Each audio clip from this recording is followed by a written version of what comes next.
இதெல்லாம் நிறைய இருக்கு ப்ரோ. சொந்த வீடு வாங்கணும்னு ஆசை தான். எங்கள் அப்பா அம்மா இப்போ வரைக்கும் கஷ்டப்பட்டு தான் ஒருவேளை இருக்காங்க. இதுதான் நம்ம லைஃப் அப்படின்னு எடுத்துக்கிட்டு அடாப்ட் பண்ணிக்கிட்டு கிடைக்கிற வேலைக்கெல்லாம் போய் மாசம் மாசம் இஎம்ஐ கட்டி இருக்கிற வாழ்க்கை வாழ்ந்து முடிச்சிடறதா, இல்ல எது நடந்தாலும் பரவாயில்ல நம்ம நினைச்சபடிதான் வாழணும் வாழ்ந்துட்டு போறதா?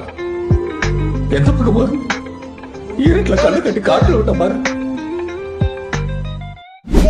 நிலைமை எல்லாம் மாறுமா? நான் ஏழ்மை பிறந்தது குத்தமா? என் மனசு அழுதே சத்தமா? அட சத்தமா தொலைச்சிட்டேன், நான் தொலைச்சிட்டேன். இளமையில் பாதி தொலைச்சிட்டேன்.